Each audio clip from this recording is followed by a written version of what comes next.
collègue manager tremblait, genre, hey. Après, il disait que tu meurs dans quoi? Je dis que je meurs dans le travail. Est-ce que c'est logique ce que vous-même vous voyez? On fait quoi à 5 ici? Voilà. Si votre voix a fait. Voilà, ça veut dire qu'on devrait même décider. On a pris personne. On n'a pris personne. J'ai dit, ok, on n'a pris personne. Il n'y a pas le vrai besoin.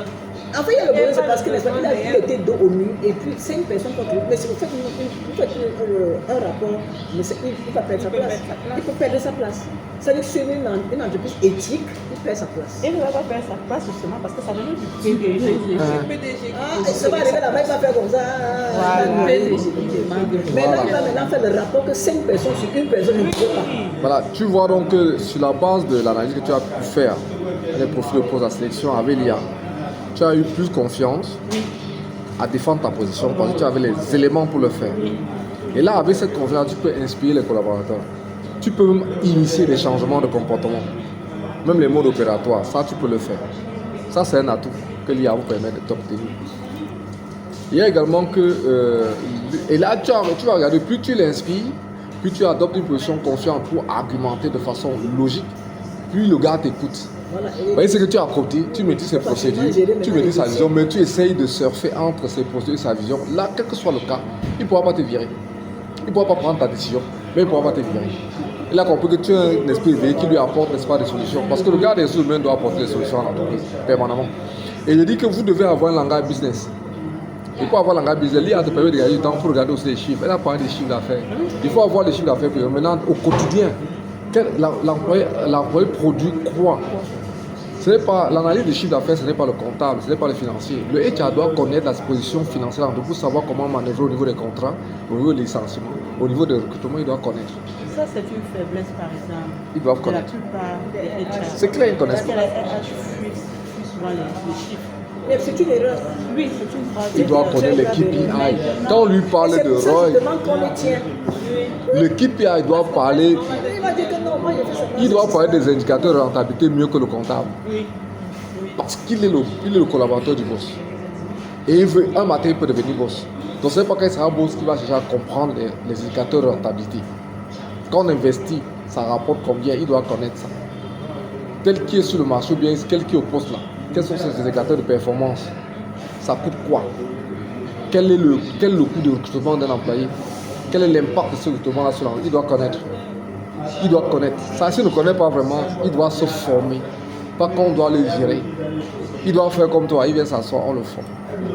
Il va s'asseoir avec le comptable. Quand ça va payer la personne avec la comptabilité ou bien la finance, que gars, explique-moi les indicateurs là. Avant que le boss aille comme ça, en comité de direction, que son comité de direction, lorsqu'on parle rentabilité, lui aussi parle rentabilité.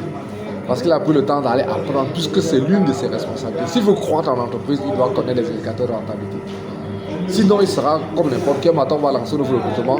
Un gars qui parle chiffre d'affaires comme le PDG, on va le remplacer. Il va dire qu'il a la malchance. C'est là où il accuse les marabouts, les sorciers, tout le monde. Alors qu'en fait, c'est lui qui a raté une condition pour prendre du grade. C'est ça mon prochain team. Je suis d'accord avec toi. Parler en chiffres. Je suis d'accord avec Chaque toi. fois que je vais parler, il doit parler en chiffres. Imaginez-vous que quand vous êtes Il doit voir le gain pour la perte. Voilà, Le gain pour voilà. la perte. Quand vous êtes dans une entreprise et que le manager parle généralement et vous parlez généralement en termes d'optimisation, il va beaucoup vous adopter parce qu'il voit que vous êtes en train de permettre à l'entreprise de gagner de l'argent. C'est-à-dire qu'à chaque fois une situation, est-ce que pensez que pas au lieu de faire ceci, on peut faire ça pour optimiser. Ils aiment bien ces termes-là parce que l'objectif de l'entreprise, c'est de faire un peu de gain et tout, de dépenser moins et tout. Et le HR, lorsqu'il a l'entreprise, il ne doit pas seulement regarder la loi liée au recrutement. Il doit également connaître toutes les normes qui sont édictées pour permettre à l'entreprise de fonctionner, que ce soit les normes qualité, que ce soit les normes, il doit connaître. Quand on est dans ISO, il doit connaître ISO 9000, ISO 14, il doit y connaître le code douanier, il doit connaître. Parce que demain, il peut être PDG. Ça, si tu veux croître, tu as l'obligation de connaître ça. Et les gars à l'époque devaient dire, oh vraiment on n'a pas le temps, on n'a pas ceci. Je te dis qu'aujourd'hui, quand tu es formé à l'intelligence artificielle, tu dégages 40%, tu as un 40% de gain de temps. C'est pour apprendre ces éléments-là, pour t'outiller. Tu ne peux pas te lever le matin, faire comme l'autre qui va être présent parce qu'il était ministre. Non. On est présent parce qu'on est rentré dans le parcours du président. On connaît les micmacs du président. Et comme je dis toujours là, le ministre ne veut pas être président.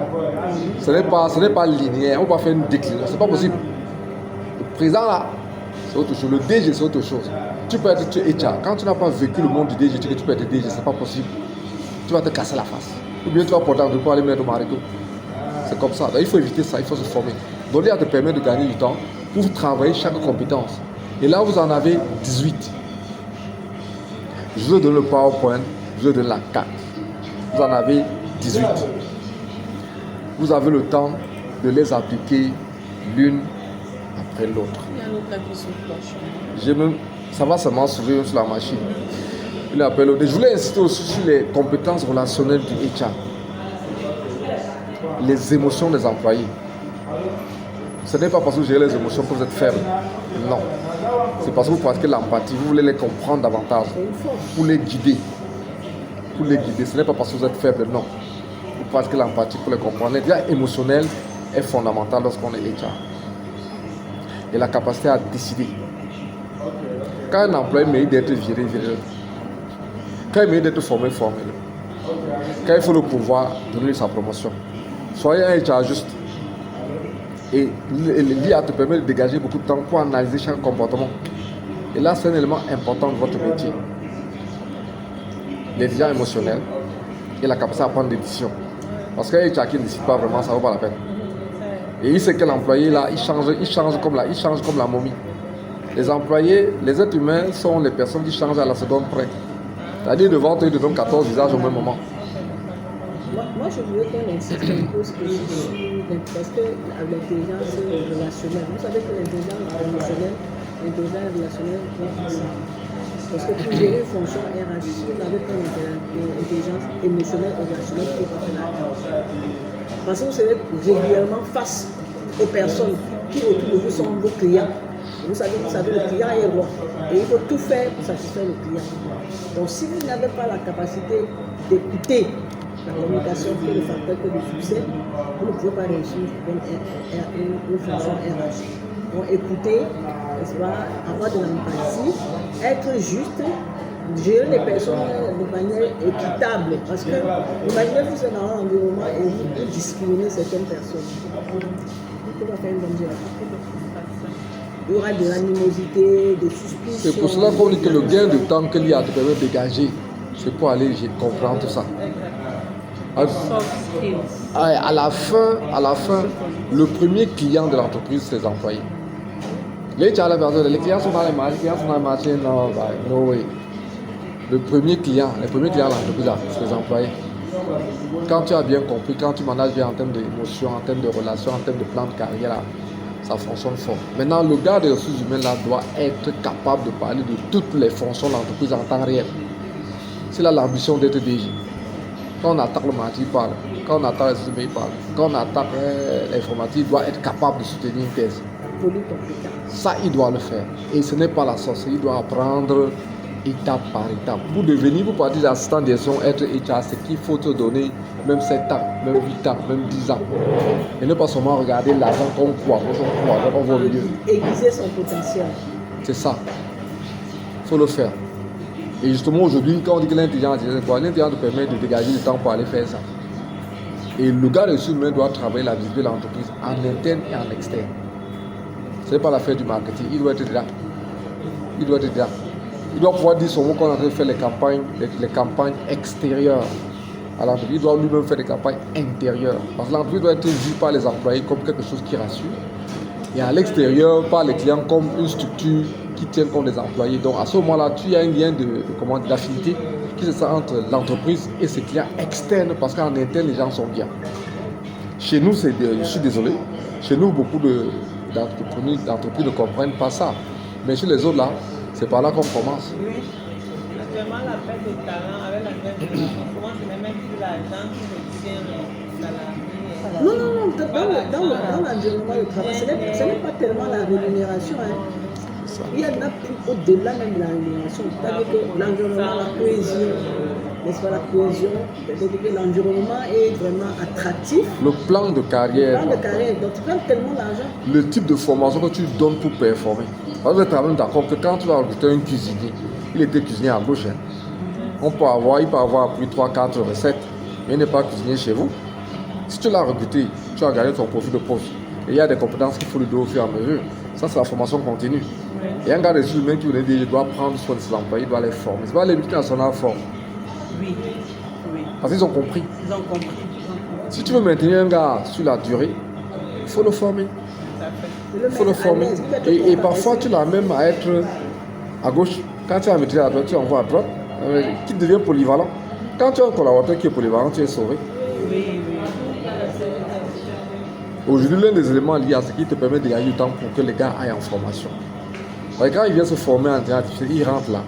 Ce qu'ils faisaient en 4 jours, ils font ça en 1 jour. Le reste du temps, là, on peut les orienter. Pour ne pas que ce soit du temps perdu, on crée des formations en interne. D'abord, si la théorie pose problème, on crée des formations en interne et suit après. On leur donne sur l'année des formations en externe pour leur permettre d'être. Et l'entreprise qui forme son personnel est sûr que les gars vont rester. Et l'un des critères de longévité de performance, c'est la stabilité, la fidélisation du personnel. Il faut garder ça. Mais actuellement, La collaboration, l'esprit d'équipe. Bon, imaginez, il y a des entreprises ici aujourd'hui qui actuellement même, si vous vous donnez 2 millions de salaire, mais ils vont vous stresser, vous n'avez même pas de vie privée, vous êtes stressé. Vous ne pouvez même pas être concentré. À la maison, vous devez seulement borner les enfants. Vous avez tout le salaire, non? Mais est-ce que vous avez la paix? Vous n'avez pas la paix. Mais vous avez une entreprise, vous avez un salaire minimal, mais vous collaborez bien avec vos camarades. Si vous avez un souci, vous avez quand même un collaborateur qui vient vous demander qu'est-ce qui ne va pas. Vous avez un chef qui vous pose la question, mais pourquoi vous n'êtes pas comme ça ce matin, et ainsi de suite. Alors que si vous avez 2 millions, un chef qui vous voit le matin, il vous dit bonjour, vous engueule d'abord, il vous met mal à l'aise, il ne vous valorise pas. Tout ce que vous faites, il vous critique, et ainsi de suite. Vous ne pouvez même pas résister dans cet environnement parce qu'il y a de l'argent dans une boîte. Et vous, dans une entreprise, on te donne un peu d'argent, mais on te forme, on te donne les possibilités de formation, de progression, de promotion. Tu prends ton congé normalement, ainsi de suite. Tu as ton mot à dire, tu es impliqué dans tout ce qu'on fait. Tu vas rester dans cette entreprise. Il y a des petits projets, on te met dans les projets, c'est valorisant. Donc, ce PowerPoint, je vous l'ai donné parce que vous devez rêver être des directeurs généraux. Ce n'est pas l'apanage des autres. Là, j'ai dit, prenez ces conditions-là, méditez-les petit à petit, étudiez-les, méditez-les, appliquez. Quand vous avez appliqué, appliquez chez vous pour être performant. Donc là maintenant, comme j'ai demandé de télécharger Perplexity, on va mettre des petits groupes. Quel est le problème spécifique que tu voulais résoudre avec... quand tu venais, quel problème spécifique aux ressources humaines que tu voulais résoudre? Toi, tu avais un problème spécifique, lequel? je crois que nos échanges me permettent, comme vous êtes en train de voir les différents domaines, avec les différentes interventions et les échanges, les témoignages, les expériences, je comprends déjà un peu ce qu'il faut et je comprends très nécessaire de faire après cet échange une formation spécifique. D'accord. Mais quel est le problème que tu voulais résoudre ce soir? Faisons comme Madame Sophie l'a dit. Quel est le problème que tu voulais résoudre? Ma situation est à ce que je suis en train actuellement, c'est la rémunération. Mais vous pouvez par exemple poser la question. La rémunération, mais Madame Sophie, vous avez quel problème? Votre échange, votre explication tout à l'heure. Je suis dans l'information. Vous pouvez me poser la La formation, hein. Donc, quel est le domaine aux ressources humaines qui correspond à l'étude tropicale? C'est pas trop ça. Pardon. Là, c'est plus gérer peut-être mes propres employés. Les pauvres employés. Ok, madame, vous allez avec Madame Sophie. Vous allez appliquer, vous allez planifier Perplexity avec Madame Sophie, n'est-ce pas? Et Kendra. Allez là-bas, travaillez dessus. Allez vous asseoir là-bas, vous travaillez dessus, vous avez 10 minutes. Madame Irène, vous travaillez avec elle. Travailler sur. Avec. Je ne pourrais pas terminer la formation. Je suis venue parce que c'était tellement important. J'étais absolument. Tu t'as fais un peu de pratique avant de partir, non? Dans ma paix même des. Mais ça veut dire qu'elle va avoir une autre séance avec Voilà, justement, pour travailler avec. elle aura encore une autre séance maintenant. Tu as quand même téléchargé Perplexity. Puis j'ai téléchargé. Bon, tape un peu que bonjour. Tu lui as dit bonjour, dis-lui bonjour. Il dit lui d'abord bonjour avant de partir, pardon.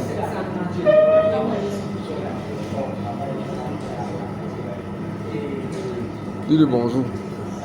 Madame, travaillez avec. Notez-vous en atelier avant, vous travaillez à toi. C'est votre domaine. Bonjour, dis-lui que je suis Irène. qu'en entreprise, on a des templates, mais avec l'évolution, on a des postes qui n'existent pas. Des postes même qui, on va dire, créer plusieurs postes qui s'associent. C'est aussi une fusion. Il m'a demandé de faire les contrats avec tout ce que j'ai à faire. Je n'arrivais pas à faire la conciliation. Puisque ça ne cadrait avec aucun profil.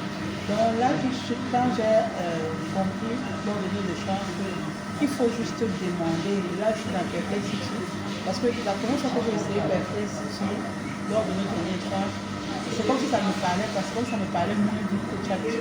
C'est aujourd'hui que finalement j'utilise mon perplexité. Finalement, le vrai perplexité. Donc là, c'était un perplexité.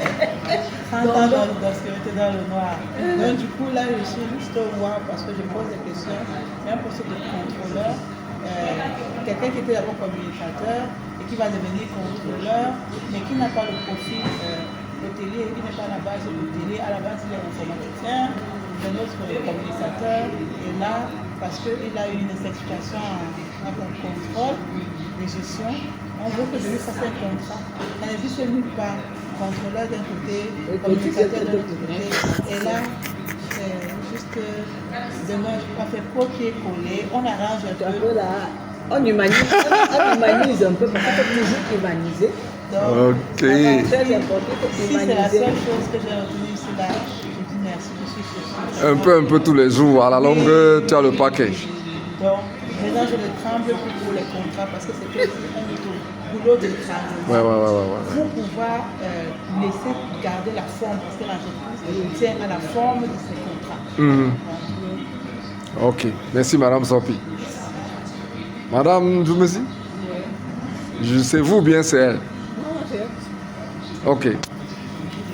Là, j'ai posé la question, j'ai une entreprise que je voulais organiser surtout au niveau des ressources humaines. Elles m'ont proposé de présenter l'entreprise. J'ai la question à dire. Donc, j'ai posé la question dans le premier temps. Pas très clair, mais même ce que j'ai reçu était vraiment passionnant. Parce que ça nous parle de l'aménagement du cabinet, statut juridique, formalité, pour des choses que je n'ai pas encore pensé. C'est des communications, pas donner tous les détails. Là maintenant, c'est mon temps de spécifier au niveau des ressources humaines. Là aussi, c'est vraiment, c'est clair. Et ça m'éveille même parce qu'il y a plusieurs choses que j'avais intégrées et qui vraiment me servent à rien. Je me dis, vous avez besoin de ça parce que ainsi de suite. Et je continue à poser la question le minimum possible. Et encore une fille qui dit, bon, parce que vous avez tel statut, vous pouvez occuper tel poste et tel, deux personnes peuvent fonctionner ensemble. Ok. Madame Sopi, est-ce que vous pouvez applaudir pour Madame Djoumesi? Ouais. Ok. Troisième intervenant. Christian, vous avez travaillé? Vous avez travaillé ou bien vous avez surfé? Vous avez laissé les mamans travailler alors? Ok, Madame Dama. En fait, moi comme j'étais je devais travailler sur certains sujets dont j'ai préparé pour Ouais, je vais pas les 1-0. avec trois parties, donc ça va donner les trois parties, donner la thématique sur laquelle je vais porter les questions.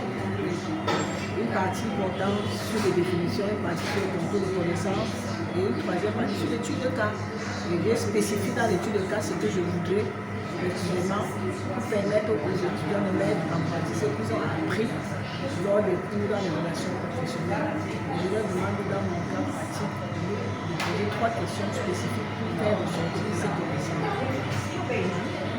Et puis m'a réparti les cours. Ça va donc le cas. Donc maintenant je vais juste ajuster un peu de cube servi. Nous sommes pratiquement à la fin de la formation.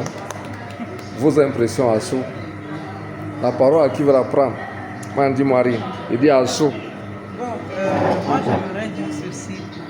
J'appréhendais un peu.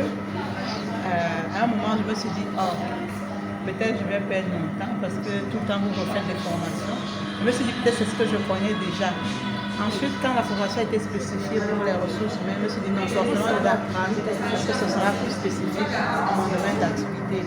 Mais je suis bien contente d'être venue parce que même ce que j'utilisais déjà, ça m'a permis d'affiner même cette utilisation. Alors, du coup, je me dis qu'il ne faut pas que je m'arrête de venir apprendre. Aujourd'hui, j'ai appris à utiliser Perplexity. Ça va devenir mon second assistant. C'est clair. Vraiment, je suis contente. Quand tu as deux là, tu fais seulement bien. Un autre avis, qui veut la prendre? On prend 3 avis. Notre chef d'entreprise. Les gars là, oui. Je vais dire c'est parti, hein, parce que des heures à scroller sur le téléphone, maintenant j'ai affaire. Il y a de la matière.